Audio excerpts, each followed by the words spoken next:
Jadi itu gambaran singkat self eksplorasi adalah emerging adulthood, berarti emerging adulthood itu itu ya baru mau masa dewasa ya. Dewasa Ya. Kita bermain aktornya di situ, berarti pada dasarnya emosinya itu bermain di tema eksplorasi dan semacamnya seperti itu. Di self eksplorasi gitu main-mainnya ya. Oke. Di antara tema yang besar itu tentang self eksplorasi. Ini kan berarti kan ada mosi-mosi kecilnya kan pada saat kamu tadi. Mosi yang paling susah menurut kalian apa?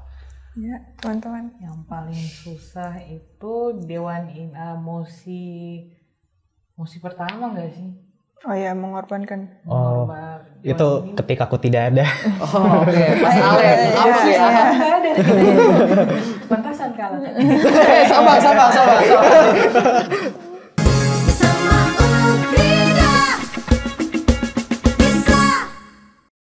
YouTube podcastnya Ukrida. Halo teman-teman semua, gimana kabar kalian? Saya harap kabar kalian baik-baik saja ya, meskipun sekarang ini kalau dilihat dari berbagai prodi lagi mempersiapkan ke UAS, kayak contohnya psikologi angkatan 2022 siapin psikodrama gitu. Terus ada lagi dari teman-teman teknik informatika juga lagi ada project gitu. Terus industri juga lagi banyak tugas gitu. Ya, saya doakan kesehatan mental kalian dan kesehatan fisik kalian bisa baik-baik aja ya habis ini. Oke, karena kita mau podcast, semoga ini bisa jadi hiburan juga buat kalian. Dan kali ini kita bakal membahas sebuah prestasi, teman-teman. Kalau teman-teman lihat di beberapa minggu yang lalu atau mungkin beberapa hari yang lalu, jadi ada tuh postingan di kampus Ukrida bahwasannya ada 3 teman kita yang memenangkan lomba gitu. Nah, lombanya ini juga nggak main-main teman-teman. Lombanya lomba debat gitu, yang dimana kita mesti mengutarakan argumen, mesti mengutarakan pendapat, yang dimana nggak semua orang bisa untuk melakukan hal tersebut. Oleh karena itu, mungkin ini akan menjadi soft skill bagi teman-teman yang suka berdebat tapi nggak tahu gimana caranya, atau mungkin teman-teman jago berdebat tapi nggak tahu kalau misalnya di lomba debat itu seperti apa. Nah, ini akan cocok banget. Podcast kali ini mungkin akan menjadi sebuah pencerahan bagi kalian yang ingin mengetahui hal tersebut. Oke, tanpa banyak cincong lagi, kita bakal bahas tentang debat. Tapi sebelum itu, kita bersama dengan 3 narasumber kita dan ini adalah pemenangnya, guys. Yeay. Oke. Nah, jadi mungkin pertama-tama mau ngajak teman-teman untuk perkenalan diri dulu. Mungkin boleh dari kamu, boleh memperkenalkan diri dulu. Halo, namaku Grace Augustin. Aku dari Psikologi 22. Di debat aku sebagai pembicara pertama. Oke, speaker 1 berarti ya, Grace. Oke, boleh selanjutnya? Oke, perkenalkan semuanya, aku Alan Toti dan aku psikologi angkatan 2023 dan aku juga sebagai speaker 2. Oke, speaker 2 ya. Baik, boleh selanjutnya? Halo guys, karena aku urutan terakhir pasti udah ketebak banget. Aku pembicara ketiga. Nama aku Aletea, aku dari Psikologi 2022 juga. Oke. Sebelumnya halo Grace, Alan, dan Ale. Sebelumnya thank you juga udah mau menghadiri podcast kita pada kali ini. Nah, sebenarnya ini kan debat tentang psikologi ya. Kita bahas tentang topik-topik di psikologi. Kalau teman-teman mau tahu juga, debatnya itu sekarang ada di UPH. Dan ini juara ke-1. Jadi kita narasumbernya kali ini nggak kaleng-kaleng, guys. Dan kalau teman-teman mau tahu, mereka tuh lawannya kampus-kampus raksasa. Apa itu, Kak? Gitu. Oke, kampus yang dalam tuh UGM, UI. Jadi ya teman-teman tahu lah spek UI apa spek UGM seperti apa gitu kan. Tapi kita kali ini berhasil lolos dan memenangkan sebagai juara 1. Karena itu kita bakal membahas lebih dalam lagi nih kepada teman-teman yang menjadi juara 1-nya. Nah, pertama-tama mau nanya dulu nih sebelum masuk ke dalam penjelasan tentang lombanya ataupun lika-liku lombanya. Biasa kan kalau misalnya ngomongin debat itu kita nggak jauh-jauh ngomongin tentang ada satu stigma bahwasannya kalau kita ikut debat itu seringkali kita dianggap nggak menghargai orang. Kalau kita ngomong seringkali dicecer gitu, didebatin mulu kerjanya. Mungkin bisa dibilang juga kayak sukanya nyari onar gitu karena sukanya ngedebatin. Intinya banyak dah stigma buruk tentang debat. Nah, kalau menurut pendapat kalian bertiga nih tentang hal tersebut, kalian setuju gak sebelumnya? Kalau aku sih ngelihat debat itu bukan sesuatu hal yang senegatif itu, malah hal yang membuat menantang. Soalnya kenapa menjadi menantang di sisi aku? Soalnya aku ngomong tuh bukan debat kusir yang ngomong ya aku mempertahankan argumen atau asumsi pengetahuanku aja, tapi aku tuh ngomong berdasarkan fakta yang ada dan aku memperjuangkan argumenku itu, bukan sekedar debat kusir yang kayak ngotot-ngototan aja pada akhirnya gitu. Bukan cuma debat kusir ya, yang ngotot-ngototan aja. Oke, baik. Kalau dari teman-teman yang lain, gimana? Setuju gak? Grace, Alan? Nah, setuju sih, soalnya debat itu baru mulai menciptakan perpecahan, permusuhan waktu kita mendebatkan sesuatu yang tidak pada konteksnya, mempertahankan argumen kita walaupun pada sebenarnya argumen kita salah, tapi debat menjadi sesuatu yang menarik ketika ada berbicara sesuai dengan realita yang ada. Oke, debat justru malah menjelaskan realita dan tidak akan menarik kalau misalnya kita ngotot-ngototan dan nggak sesuai dengan konteks ya. Betul. Berarti kalau misalnya Alan? Iya betul. Jadi emang menurut aku dan ya kita betul, debat itu tuh bukan soal menyerang atau bukan soal ya caci maki sebagai, karena kita bukan debat kusir dan kita emang argumennya udah tertata gitu loh. Jadi kita tuh debat itu tuh sebagai opponent bukan sebagai enemy. Jadi memang kita hanya untuk bersaing, kita pakai debat ini untuk bersaing, untuk mempertahankan argumen dan kita tidak ingin menyebabkan perperangan tersebut gitu. Oke, justru debat itu bukan untuk menciptakan peperangan gitu ya. Iya. Justru debat itu untuk menjelaskan fakta yang ada Iya, ya. betul. Baik, menarik. Berarti kalau bisa kayak gitu, bedanya debat sama diskusi itu apa?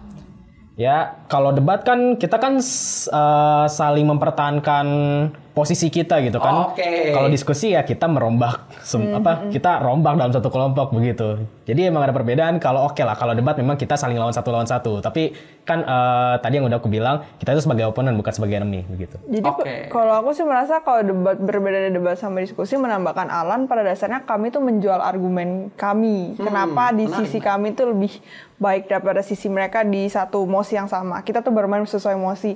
Jadi berbedanya diskusi adalah kita ada namanya kolaboratif di situ. Kita dengerin satu sama lain, akhirnya kita membuat keputusan bersama. Sedangkan kalau di debat itu ya kita jualan argumen. Siapa yang paling hard selling mau menggugah juri dan itulah pemenangnya. Kalau aku sih gitu, menambahkan Alan. Tapi pada dasarnya di debat ada diskusi juga sih. Iya juga sih ya. Benar. Tapi kalau misalnya, berarti berdasarkan jawaban teman-teman, kalau misalnya debat itu kita menjual argumen dan juga di sini kita bertujuan untuk menggugah hati juri. Dan kalau misalnya kita diskusi kan cenderung kita nggak tahu apa-apa, nggak ada yang mau kita pertahankan. Justru kita tujuannya ketika berdiskusi untuk mencari tahu dan menyelesaikan masalahnya. Tapi kalau misalnya debat kita punya standing point-nya, punya argumen, punya pendapat, punya pandangan, terus kita menjualkan ya. Berarti kalau bahasa Ale ya, menarik. Gigi mau nambahin nggak? Nah, justru itu yang membedakan debat sama diskusi. Kalau diskusi kan pada kenyataannya kita akan duduk sama-sama, aku sama lawanku ngobrol bareng. Tapi kalau di debat ya aku membawa punya aku, dia membawa punya dia, dan dilihat siapa yang paling baik. Jadi kurang lebih kayak gitu sih. Oke, saling satu sama lainnya tuh punya hal yang ditawarkan, terus dilihat yang paling baik ya. Benar. Kayak gitu. Menarik. Nah, mungkin kalau misalnya tadi nih, kan kalian memperkenalkan diri, ada speaker 1, speaker 2, speaker 3. Mungkin kan beberapa teman-teman juga kurang tahu nih, speaker 1, 2, 3 itu apa. Boleh gak dijelasin speaker 1, 2, 3 itu apa sih? Speaker 1, 2, 3 yang paling pertama konteksnya itu urutan pembicara. Oke. Terus yang berikutnya adalah ada beban kerja yang berbeda-beda. Seperti itu. Makanya dibuat urutannya dari speaker 1, dia yang bertugas untuk menentukan arah perdebatan. Kemudian speaker 2 itu semakin memperjelas, memperkokoh bangunan dari apa yang sudah di setup yang sudah dibuat oleh speaker 1. Kemudian ada speaker 3, itu dia seperti agen marketing, dia berusaha mengobrol semua yang sudah ditawarkan, setup yang dibawa, mekanisme yang ditawarkan dari speaker 1, speaker 2 kepada juri. Kemudian dia juga merebattle satu persatu argumen dari tim lawan, dari pembicara kedua, sampai pembicara tiganya. Hal-hal yang belum sempat direbuttal oleh speaker 1 sama speaker 2 itu diserahkan semuanya ke speaker 3. Oh, oke. Berarti speaker 1, 2, 3 tuh bisa dibilang urutan pembicaraan. Iya. Terus juga antara speaker 1, 2, dan 3 itu punya perannya masing-masing yang dimana tujuannya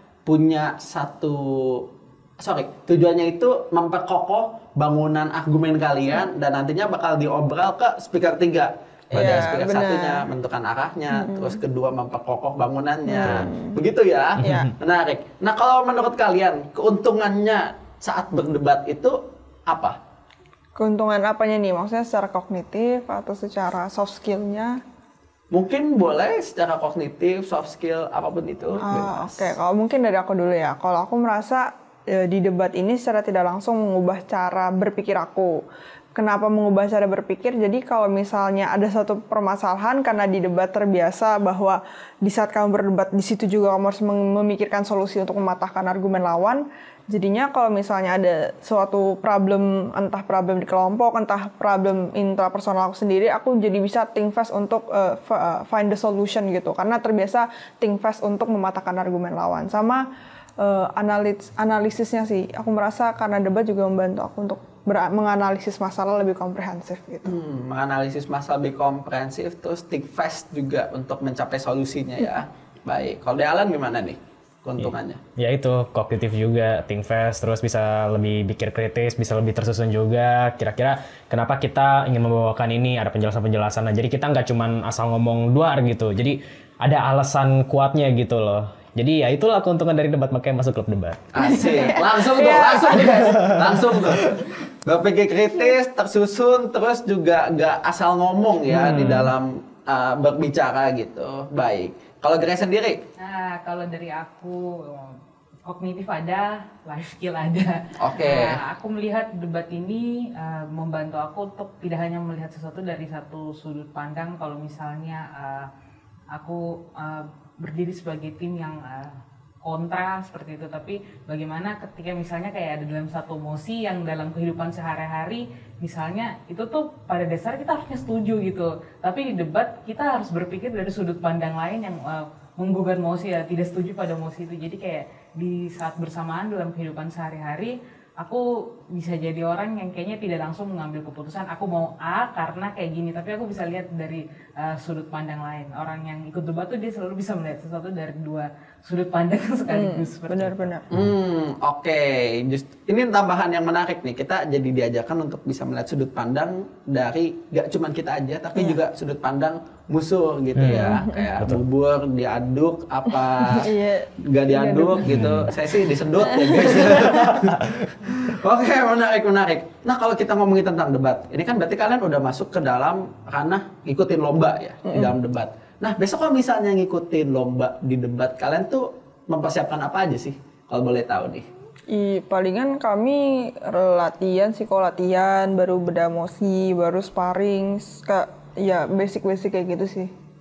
Latihan bedah emosi, sparring ya. Oke, baik. Kalau Dalan sendiri gimana? Yang kami siapin mental. Mental, oke. Kenapa tuh? Karena kalau misalkan ini kan kita lomba nggak cuman satu univ doang kan yang ngelihat, pasti ada dari luar dan sebagainya, apalagi univnya banyak banget. Itu ya mungkin ada istilah kita mabuk panggung gitu loh. Jadi ketika kita udah mulai debat, mungkin kita akan gugup gitu loh, kayak aduh ini pengen bawain apa, jadi bingung kenapa gue nulis ini gitu. Jadi psikosomatis. Iya, kalau anak debat bawanya psikosomatis. Iya, jadi pikirannya jadi ke bawah gitu kan. Ya udah, jadi yang perlu disiapin betul sih sebenarnya mental kalau untuk aku. Biar gak gugup pas diliatin banyak orang ya. Betul. Berarti ya. Menarik. Kalau dari Gigi gimana? Nah, kalau dari aku mungkin menambahkan mereka berdua ya, yang harus dipersiapkan dalam kehidupan sehari-hari setiap hari adalah kognitif yang dibangun melalui literasi. Jadi kayaknya literasi itu sangat penting untuk kita karena di debat itu benar-benar sangat membantu. Baik, membaca literasi ya. Ini kalau gue lihat-lihat rata-rata solusi kalian nih pas lagi skripsi banget ya. Baca literasi, berpikir kritis, tersusun. Maaf Bu. Sebenarnya bukan baca aja sih, tapi konten yang kita tonton seperti itu. Mengkritisi, iya mencoba mengkritisi juga. Mengkritisi konten juga berarti ya. Semoga konten kita. Waduh. Ya semoga udah baik Bahan literasi. Oke, siap. Nah, kalau misalnya tadi kan Ale udah sempat singgung nih tentang ketika kita mempersiapkan debat, kita latihan dulu. Latihan di dalam debat tuh kalau boleh tahu seperti apa berarti?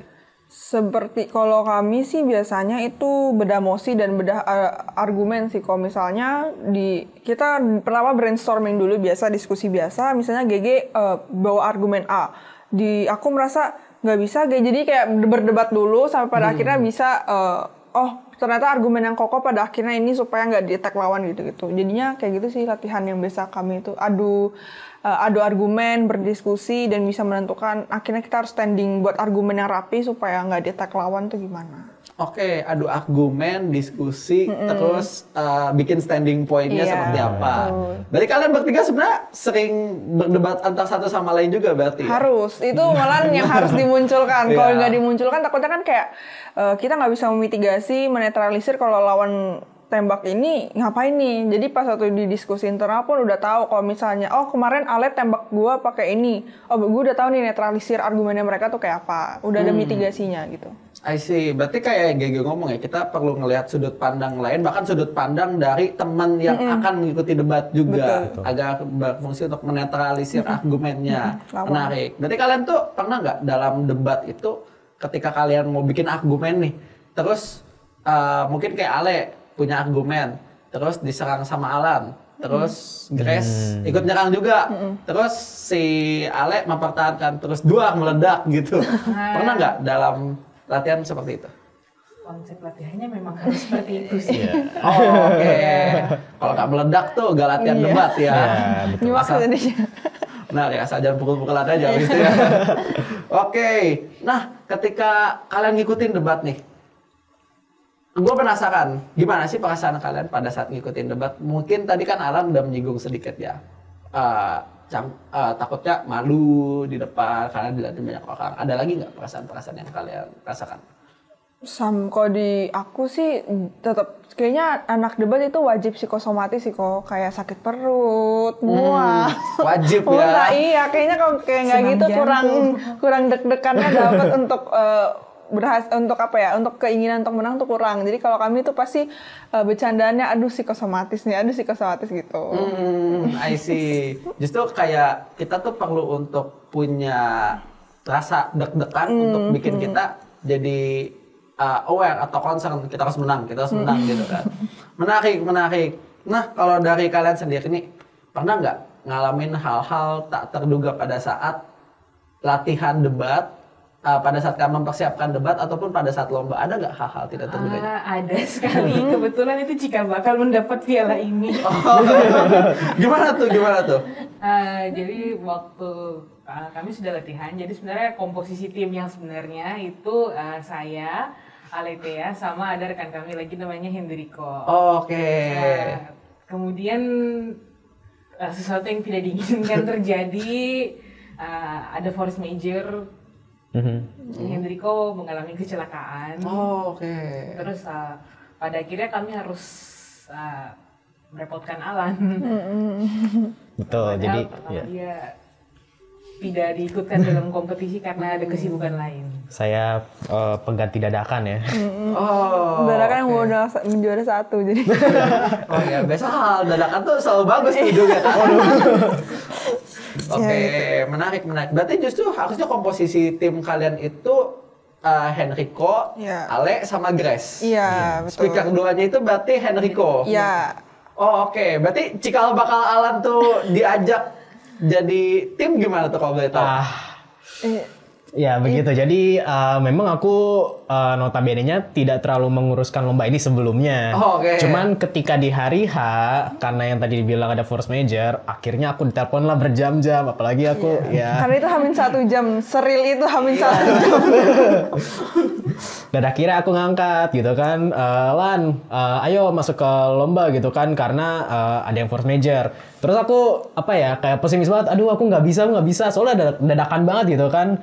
Tapi pada akhirnya ya udah aku ikut aja, juara sah. Tapi itu kami juga kayak biasanya kalau misalnya dia bilang nggak bisa, oh ya udah nggak apa-apa kalau nggak bisa, ini kayak nggak bisa lu harus datang Iya. aja. Jawabannya iya atau iya bukan. Tapi aku tahu kondisi emang karena lagi ini. Kepepet ya. Iya betul. Kami di penyisian tuh ada 3 babak, 3 babak sama akhirnya ke 8 besar kan. Nah, jadi di babak pertama itu kami akhirnya memainkan 1 peran 2 orang dan aku penggantinya Rico, dan itu jadinya kalah karena nggak maksimal lah pada akhirnya, dan tiba-tiba Alanlah mengangkat telepon, itu seperti harapan bagi kami. Oke, menarik. The power of kepepet real banget ya.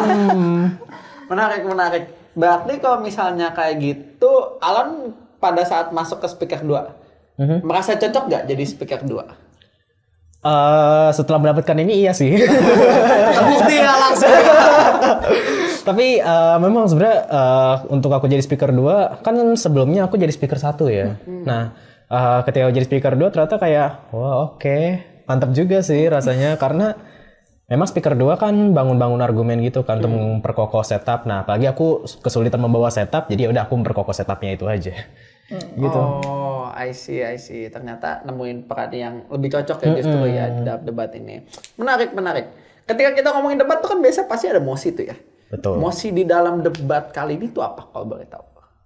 Pokoknya mosinya itu bermain. Kami biasanya kalau lomba debat itu bermain tema yang kemarin itu self eksplorasi. Oh, oke. Ya, jadi itu gambaran singkat self eksplorasi adalah emerging adulthood, berarti emerging adulthood itu itu ya baru mau masa dewasa ya. Dewasa awal. Kita bermain aktornya di situ, berarti pada dasarnya mosinya itu bermain di tema eksplorasi dan semacamnya seperti itu. Di self eksplorasi gitu main-mainnya ya. Oke. Di antara tema yang besar itu tentang self eksplorasi. Ini kan berarti kan ada mosi-mosi kecilnya kan pada saat kamu bertanding. Mosi yang paling susah menurut kalian apa? Ya, teman-teman. Yang paling susah itu mosi pertama nggak sih? Oh ya, mengorbankan. Oh, itu ketika aku tidak ada. Oh, oke. Pas Alen, apa ya? Pantasan kalah. Sabar. Dewan ini menyesali narasi bahwa individu harus mengorbankan dirinya, mengorbankan kebahagiaan dirinya untuk kesejahteraan keluarganya. Kalian kontra atau? Kami pemerintah. Oh, kalian jadi peran pemerintahnya? Iya, gitu kami ya? yang menyesali menyesali narasi itu. Oh, itu lawannya siapa berarti? Lawannya itu tetangga Untar. Oh, Untar. Menarik. Berarti pada saat mosi tersebut kalian gagal melawan Untar sekali. Ya, betul. Oh, oke, baik. Nah, berarti kalau misalnya di dalam lomba ini tuh selain dari mosi nih, tantangan apa aja sih yang kalian hadapin selama ngikutin lomba? Selain Henrico ya tadi ya. Selama mengikuti lomba, kalau selama mengikuti lomba sih, coba dari kalian dulu deh, gue mikir. Selama mengikuti lomba, jadi itu penyisi pertama setelah kami yang kalah dari tim Untar di awal, itu sudah pasti ada yang namanya overthinking, takut dan sebagainya karena udah diawali dengan kekalahan. Terus tambah lagi waktu itu si Alan pas belum jawab telepon. Tahu-taunya tiba-tiba dia datang, oke, 1 perkara terjawab. Nah, setelah itu seterus-terusnya di tiga kali pertandingan yang tersisa itu kami jadi oposisi semuanya. Jadi itu kayak bener-bener harus bisa nebak setupnya lawan, apa yang akan mereka bawa. Itu sih takutnya kita udah pede sama mekanisme kita, setupnya kita. Tahu-taunya sama lawan tuh jadinya debat kusir gitu. Tapi ternyata tidak seperti itu. Oke, mereka memutuskan untuk pede waktu itu ya. Harus. Bukan pede juga sih, kebetulan setup yang dibuat sama lawan juga kami merasa bisa kami kacaukan sedikit-sedikit jadi. Ngeri kali loh. Oke, baik. Nah, kalau misalnya pada saat debat ini tuh, lawan yang menurut kalian paling susah tuh dari kampus mana? Karena UPH ini adalah lomba rutin baru dan biasanya itu psikologi, biggest enemy kita tuh Ciputra. Jadi ketakutan kalau dari aku sendiri pribadi itu adalah bertemu Ciputra, karena memang tahun lalu pun Ciputra juga juara 1 dan mereka tuh sudah terbukti debatnya tuh bagus. Jadi ketakutan awalnya tuh Ciputra, tapi puji Tuhannya Univ Ciputra tuh nggak lolos semifinal karena dikalahkan Sanata Dharma atau UI gitu. Jadi kayak agak ternetralisir gitu dan agak kagetnya kami masuk semifinal gitu. Oh, I see. Kalau dari Alan sama GG sama nggak? Sama aku juga Ciputra karena ya untuk lomba sebelumnya agak trauma ya ngelawan Ciputra. Aduh itu tapi mungkin ini karena orangnya beda kali ya. Jadinya ya begitu. Tapi tetap Ciputra. Oh, oke, tetap Ciputra berarti ya. Kalau GG gimana? Aku sama kayak mereka Ciputra tapi lebih ke UPJ. UPJ. Karena lomba tahun lalu sama di UPH juga itu aku ketemu sama UPJ dan aku merasa pembicara pertamanya mereka itu kuat sekali. Bangunannya tuh bagus ya mereka ya. Menarik. Nah, pas kalian lawan UGM nih di semifinal. Ada nggak kayak yang tadi kalian bilang psikosomatis gitu kan?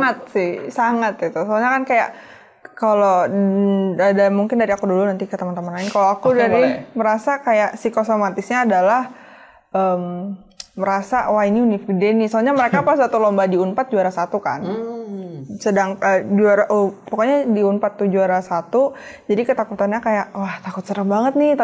Soalnya di penyisian gak ketemu, baru di per 8 besar juga gak ketemu. Jadi beneran buta banget nih. Ini anak UGM bakal gimana mainnya. Jadi ketakutannya kayak gitu. Baru tuh di mosinya juga kita tuh tim pemerintah. Jadi otomatis kayak apa ya bakal kontra bahwa UGM bawa tuh apa, takutnya serem banget. Tapi pas waktu terjadi pun aku merasa pengalamannya adalah ternyata kognitifnya juga bisa diadu kok. Hal tersebut sama nggak pas di UI? UI sama juga. Iya sama juga. I see. Kalau dari kalian, Alan sama guys gimana? Kalau aku belum pernah melawan UGM dan UI sebelumnya, jadi otakku masih netral. Oh, masih pede ya? Iya. Oke, kalau Grace gimana? Sama kayak Ale sih, pada akhirnya melihat ya kognitif kita bisa diadu. Oh, I see. Memang ketika kita ngelihat kampus mungkin yang lebih tinggi, yang lebih besar namanya, ada ketakutan tersendiri pas ngelawannya. Tapi UI enggak, Sama kenapa aku bilang kognitifnya bisa diadu? Karena yang paling pertama mereka selama lomba itu pure mereka selalu membawakan teori dan istilah-istilah yang sudah diajarkan di dalam kelas. Cara ngomongnya tuh benar-benar anak psikologi banget gitu.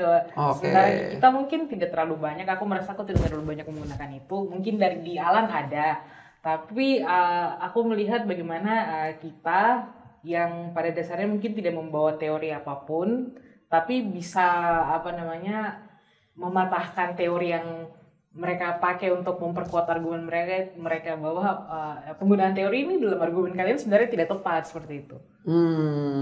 Karena memang udah biasa terlatih di kelas ya, dia tahu salahnya di mana gitu. Oke, mungkin yang terakhir nih dari kalian masing-masing menjawab tips and trick untuk menang debat itu apa sih? Siapa duluan? Boleh dari Giga dulu. Kalau dari gua, kalau kalian mau menang debat, jangan pernah merasa bahwa argumen kalian itu sudah paling kuat dan sudut pandang kalian itu sudah paling benar, karena itu adalah cikal bakal kekalahan.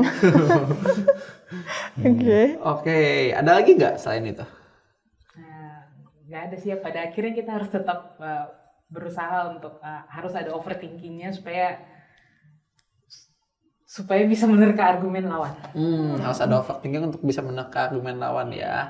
Oke, kalau dari Alan? Cara untuk memenangkan lomba adalah masuk klub debat. Oke, siap. Dua kali. Ya, jadi emang cara untuk menang lomba ya menurutku pikir aja kalau misalkan kita itu tuh kognitifnya tuh ilmu kita tuh sama gitu loh, kayak betul kita harus bisa pakai pandangan mereka. Kita juga harus bisa counter. Jadi banyak latihan lah intinya gitu. Jadi biar kita bisa melawan argumen mereka, biar kita bisa ngeribatal, menyangga mereka begitu. Dan betul overthinking itu juga penting gitu loh untuk menerka-nerka kira-kira mereka akan membawa apa begitu loh. Ya kurang lebih seperti itu dan masuk klub debat. Oke, siap. Banyak latihan, masuk klub debat juga ya. Oke, siap. Ini udah 3 kali ya guys, berarti ayo join. Kalau dari Ale gimana? Pertanyaannya tips and trik untuk menang lomba ya? Yes, betul. Oke, kalau tips and trik aku mungkin pandanglah debat ini sebagai sebuah bentuk debate is an art gitu loh. Pada dasarnya ini menjadi seni kamu berbicara, jadi enjoy aja prosesnya. Memang harus dirasakan itu psikosomatis, harus dirasakan deg-degannya, karena pada dasarnya ya itulah membuatmu keindahan berdebat gitu. Kemudian untuk tips and triknya adalah mentalitas pemenang sih. Kalau memang dari awal kamu memang sudah mentalitas pesimis ya, itu pikiranmu akan terjadi di realita gitu loh. Mungkin mentalitas pemenang itu sih untuk diterapkan untuk kalau mau lomba. Harus punya mentalitas pemenang, harus optimis dulu sebelum berlomba, jangan takut untuk menghadapinya ya. Baik. Tapi tips and trick ini tidak akan bisa kalian pakai kalau yang menjadi lawan debat kalian, mama kalian sendiri. Waduh. Betul, karena selalu benar ya kalau mama itu. Iya, balik lagi peraturan, cewek selalu benar ya. Waduh. Oke, baik. Jadi ketika kalian, mungkin teman-teman setelah mendengarkan podcast ini jadi tercerahkan gitu, debat itu seperti apa, terus cara menghadapi ketika lomba itu seperti apa. Ada perasaan takut wajar, ada perasaan overthinking wajar, asal kalian punya mentalitas pemenang. Yang penting kalian berani mencoba dulu, jangan sampai kalian udah takut sebelum mencoba. Oke, mungkin segitu aja podcast kita kali ini. Jadi kalau misalnya teman-teman suka, silahkan share ke circle kalian, tapi jangan berdebat hal-hal tidak penting ya. Jangan sampai video ini dijadikan alasan kalian ketika ngomong sama teman kalian harus didebatin gitu. Enggak guys ya. Oke, thank you teman-teman. See you there. Bye-bye. Woo!